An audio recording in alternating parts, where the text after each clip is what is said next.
This is the plaintiff, Brian Rottenberg. He says he gave the defendant very valuable collectible cards used in a game called Magic. These cards are very valuable, like Pokemon cards, and the defendant agreed to sell them for him. He gave him 100 cards, and 2 months later, the defendant tells him the cards were stolen from his house. Huh? He doesn't believe him.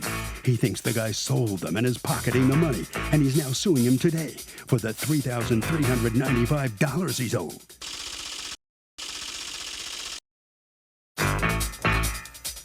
This is the defendant, Joshua Fielman. He says he's known for selling collectible cards in the community. The plaintiff approached him about selling his Magic the Gathering cards, some of which fetched $350,000. Unfortunately, he was carrying the cards in a bag.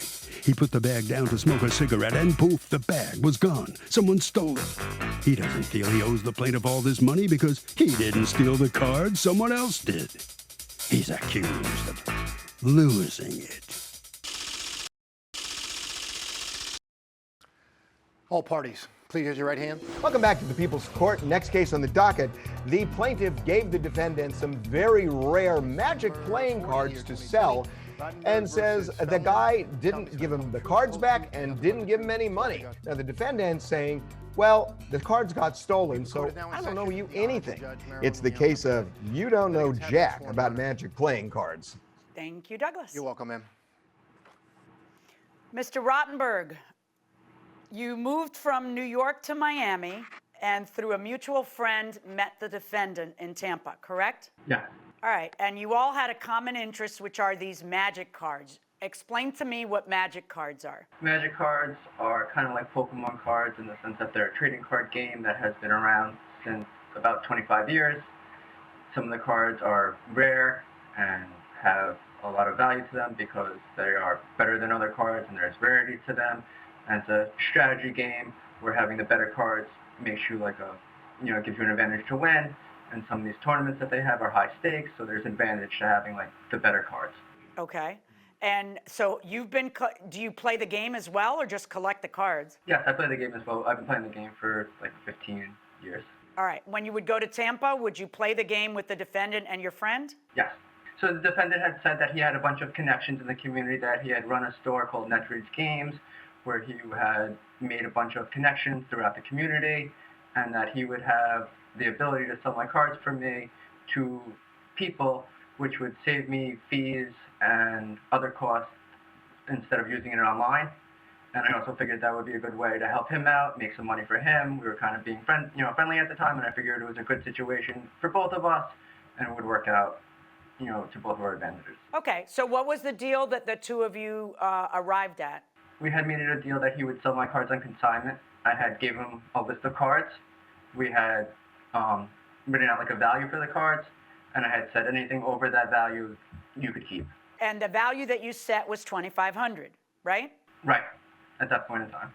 So anything over $2,500 he could keep. Now, is there anything in writing between the two of you about which cards were handed over and all that? We just have a list of the cards that were given. We didn't come up with like an agreement. When you say we, who's we? Who's we? Who has the list? Both of you? Me and Josh, yeah. We should both, yeah. There was a list that we... Okay, so how did both of you have the list? Did someone make a copy of the list? How did that work out? We wrote it down, and then I ended up typing it out and sending it to him. Okay, so show me, let's see if you introduced that into evidence, the list that you're talking. What is this that I'm looking at right here? That was an initial thing for him to prove to me that he would actually be able to sell the cards for me. He sold those cards. That was a card that I had given him as like an initial test in May to prove that he could actually sell the cards that he had said. And did he sell those two? Yes. He sold that card. And you got the money for those? Yes. Okay. Show me the piece of paper you're talking about that you had typewritten that had all of the cards on it that you and he both have a copy of. Show me that. I don't have that physical piece of paper. I have the list that I submitted as evidence. No, I know. I've seen that. I haven't seen what you're referring to, the typewritten part. Mr. Fielman, talk to me. What happened here? He gave you a bunch of cards, and what'd you do with them? Oh, yes. He gave me a bunch of cards. We were introduced. We just so happened to have grown up in New York very, very close to one another by coincidence, and we were introduced by a mutual friend. The mutual friend and I, we all kind of agreed that this was a good idea. And like he said, I did, do some for him to show him what I am capable of doing with the contacts that I do have within the community. And how did you develop these contacts? I've been a gamer, and I've been playing this game since about 1998, and I just have a vast knowledge for it, wanted a passion project, so I opened up a game store down here in Tampa, Florida, and from there you start meeting everyone from trade shows and other store owners throughout the industry, and you just network kind of grows just like any other business. And let me ask you, like, the most expensive of the Magic cards is which one? Yeah. Which one's the most rare and... That has actually been seen on Pawn Stars and Antiques Roadshow. It's called the Black Lotus. It's a card that was printed very few times back in 1993 and 94. And up to date, the largest amount that it has sold for is just over $250,000. Wow. Yeah. This is the original trading card game. This set the precedent for Pokemon and all the games that came thereafter. Well, some people might feel baseball cards are, but okay. So talk to me and tell me then, you guys enter into this agreement and anything over $2,500 you were going to keep. Is that accurate? It is if you want to arrive at the sum with that equation. Really, the way it works when I No, I don't want to do anything. I want to know what you guys agreed to. What did you guys agree to? I take a 10% commission. That's what I get when I sell. So I don't take someone's collection, like he's saying, and then sell it for $2,500 or $3,200 and then keep $7. That might be the math at the end of everything, but I go card by card. So if I sell a card for $200, I'm going to send you 180. I'm going to keep 20. So it's an ongoing thing. It's not something that happens. So here's my question to you. Mr. Fielman, did you ever have an agreement with him that you would sell this group for at least $2,500 and that you would take anything over it? Is that accurate or is it not accurate? It is accurate, yes. Okay, it's not how you usually work, but it's how you did this one. No, I just think that's the way he phrased it. I would never enter an agreement that got me paid in the very end like that. I would want to get paid as my work was accomplished. Okay, but I'm not understanding. If that's the way he phrased it, what is your understanding of the agreement? If he says, this is how I want to do it, and you don't want to do it that way, then you say, no, I'm not going to take your cards. This other way is how I do it. I'm trying to understand what the agreement was between you guys. I would just think that maybe he misspoke the way we agreed on it. I mean, he can correct me if I'm wrong, but I'm pretty sure that... No, I want to know, listen, I don't care what he's saying now. You tell me what he said then and what you said then. What was the agreement? We agreed to 10%, and that was an ongoing fee as I sold the cards. So before all this happened, you never said, and he never said, anything over $2,500 belongs to you? No. All right, now, did the two of you agree to a value to the cards that were being transferred from Mr. Rottenberg to you, Mr. Fielman? We agreed that they would be valued at fair market value, less 10%. Yeah, but that's not, no, that's what you were going to make, and that's what he was going to make. That's not my question. My question is, if I hand somebody my car, it has a certain value, and if they lose my car, then we know what's at stake. When he hands you the cards, is there any consensus between the two of you of what these cards are worth at that moment when he's handing them to you? Okay, let me elaborate on the answer that I gave you. The fair market value on these cards can change overnight. So to agree when he gives me the cards that this said card is worth $105, that wouldn't be fair to him or I, because something could happen within the game that makes that card worth $170 overnight. And that wouldn't be fair if I'm only paying him on a $105 valuation when the card was actually sold for a lot more than that. So it's a fair market value. And interestingly enough, what Mr. Fielman is saying that, Mr. Rottenberg, I know he's right, because your argument is, well, I needed to make $2,500 and anything else was going to go to him. And yet you are valuing the cards at today's market value, and the value is $3,200, and that's what you've chosen to sue for, even though you're claiming that all you were supposed to make out of this was $2,500. You have a witness with you. That's the gentleman who introduced the two of you. Was he privy to any of the discussions between you guys? Mm-hmm. He was aware that this He conversation was? Okay, let's hear him. Can you suit him up? can you please raise your right hand? Do you solemnly swear to tell the truth, the whole truth, and nothing but the truth, so help you God? I do. Thank you, sir. Your Honor. Okay, what's your name, sir? My name is David, Judge. All right, Mr. David, can you tell me, you're the guy who started it all by introducing these two. Now look at you. Can you tell me what it is that the agreement was? Were you privy to the agreement between Mr. Rottenberg and Mr. Fielman? Yes, Judge. I was there. Okay, so did you hear any discussions between the two of them about what the deal was between the two of them, yes or no? I saw the exchange of the goods and not the specifics of the numbers, but the exchange of the goods. Did you hear either of them say anything that would shed light on this case? Either of them say anything about what the deal was, yes or no? That Joshua was going to sell the goods. And what was Joshua going to get paid, and what was Mr. Rottenberg going to receive? I was unaware of the specific dollar amount, just the exchange. Okay, gotcha. Thank you, David. All right, Mr. Rottenberg, at some point in this continuum, you contact Mr. Fielman. How much time has passed since you gave him the cards at that point when you contact him and say what's going on? At one point in time, I was going to Tampa. I live in Miami. I was going to Tampa and hanging out with David and Josh probably like every weekend. And then I started working and some things came up, so I stopped going as often. And then probably about 3-4 months down the line, I had contacted him to say what was happening, what was good, what's the update. Had he ever contacted you to tell you that something had gone wrong? No, not at that point in time. I had to contact him. And then he said, actually, I have some unfortunate news. I didn't really know how to tell you this. I didn't know how to break it to you, but the cards are gone.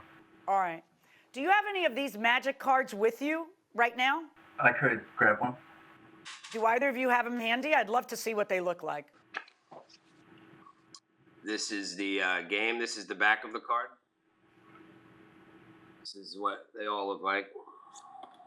And then this would be the front of a card. And what's the copy on the bottom? What does that say? Welcome back to the People's Court. Will this plaintiff get almost $3,400 for these magic playing cards that magically disappeared? Let's find out now. Search your library for a basic land card or a gate card. Reveal it, put it into your hand, and then shuffle your library. Okay. All right. Now, according to you, Mr. Rottenberg, there's certain specific cards that you handed the defendant. Right. And according to you, they are 4 Jace, the Mind Sculptor Zendikar, 4 Force of Will Alliance, 4 Scalding Tarn Zendikar, 1 Mana Crypt Promo, Blightstel Colossus Maraudin Besieged, 2 Tundra Revised, 2 Underground Sea Revised, and 2 Tropical Island. Is that right? Yes. And does that sound right to you, Mr. Fielman? Yes, it does, Your Honor. Okay, what happened? What happened to the stuff? Because 4 months, you ghost, he calls you, and according to him, you tell him, oh, I didn't know how to tell you what happened. What happened? Well, unfortunately, a couple things had happened. And David, who you met earlier, was a little bit more aware than he let on to the circumstances of the case between us. As I said before, I used to own a store in Tampa. Now, I had since sold that store, and the new owners and I, let's just say, have our differences, for normal reasons, nothing too crazy, but I just don't really do business there. So one of my sales tactics was to sell these cards to that store and make some of the money that way. Now, the only way that would have been possible is if I had somebody do it for me, and that was David Russo.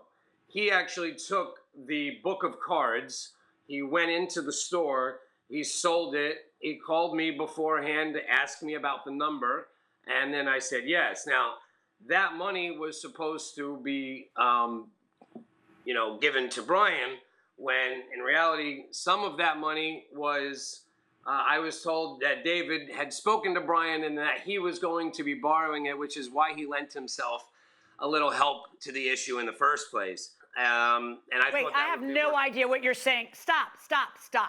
In your answer to the complaint, you say you had a bag and you left the bag and you went out to smoke and you left the bag unattended and it got stolen. So I don't know why you are bathing David in all this shame. Talk to me about what happened to you and the bag with his cards. How and when did that happen? So yes, a couple months after having having the cards, I was in a card store. We were playing games. We were, doing a tournament, and exactly that. I left my bag at the table where we were playing, and I walked out to smoke with a couple friends. And when I walked back inside, the bag wasn't there. Well, that sounds pretty darn irresponsible. Yeah, you know what? Sometimes when you have been on the side of the counter, when you're a store owner, it's hard to think that their community has bad apples, and you try to give the best in everyone. You look at it that way, and I thought I was in a place, and that but why kinda are you? cultivated. What is your defense? I don't understand what your defense is. You've just admitted to losing the guy's cards through your own negligence. Why would you not be responsible? To be honest, I never thought I wasn't responsible. I agreed to the responsibility. My argument was... So how much have you paid the guy back in all this time?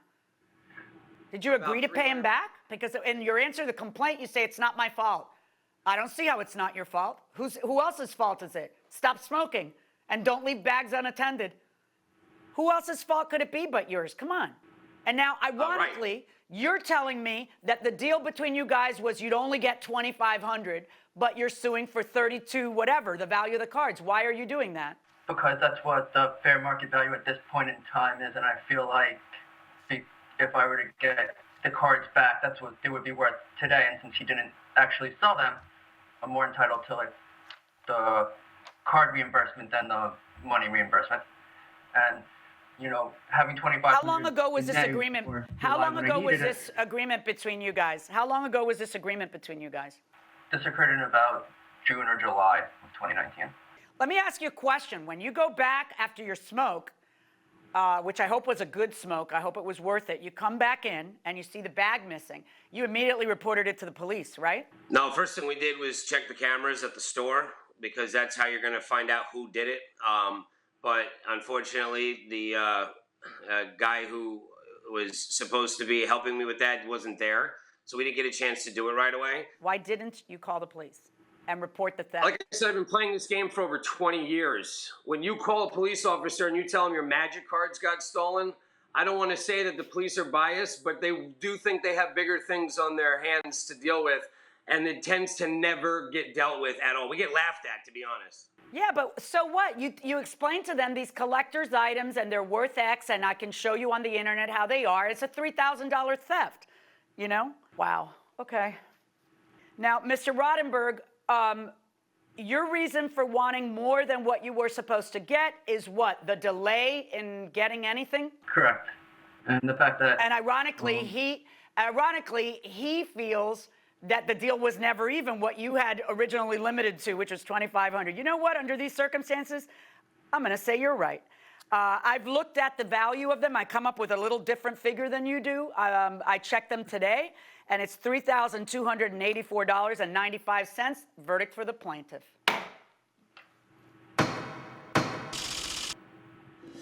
So how about that? The judge awards the plaintiff almost $3,300. Let's talk to the defendant, Mr. Fielman. Mr. Fielman, what are you thinking? The judge just said you owe him a lot of money.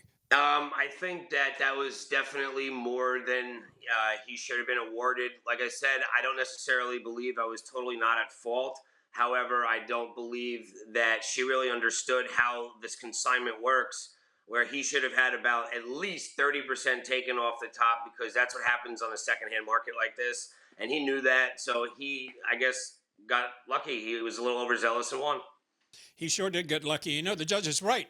You ought to quit smoking. It would save you a lot of money, not only in cigarettes, but in in judgments like this. What do you think? I think you might be right. I think I may have learned my lesson here. All right. Well, you're good sport about it. Mr. Rottenberg, it was your lucky day in court. What are you thinking? Super satisfied with the judgment. I feel like the judge made the right decision, and I'm happy with the result. All right. Well, good luck to you. You got the right spirit. All right. That'll wrap it up for this case. Let's join Judge Milian and her husband, who is a real-life judge himself, Judge John, for another After the Verdict. When someone gives someone goods to sell on consignment like you had in this case, that's at common law, we call that a bailment. The bailor gives the thing, the bailee takes the thing, sells it, gets 10%, gives back everything less 10% to the bailor. But bailees in these situations have liability. They can't just turn their backs on the goods, right? No, of course. I mean, it was, you know, if he had them to give back, then I would just tell him, give him back and let him sell them. But he doesn't have them to give back. Right. So when he says, oh, they're worth a lot less, you know, they're worth exactly what the value the plaintiff can prove they're worth. In other words, what the plaintiff gets is the amount he could have sold them for. I checked that independently. I didn't even go with what the plaintiff said. I'm kind of stunned, I have to tell you, but you know, value You're not and an beauty. aficionado. Well, no, but value and beauty is always in the eye of the beholder. Somebody decided diamonds would be, since they're rare, would be very valuable. It's all, everything is kind of just, it depends on what the market is. Absolutely, and that's the challenge in a case like this to a great extent for a judge is, hey, how do I fix the market value or the loss here? Because these are things that have maybe an immediate market value today of X, and then tomorrow of something very different. If you collected Beanie Babies 10 or 15 years ago and said, hey, this is my retirement, I'm going to get rich, maybe You better have sold them about 10 years ago. Right, exactly. So, you know, I mean, God willing, the stuff stays valuable, and the people who are involved in the magic game get paid off someday. Right. Who knows? Right.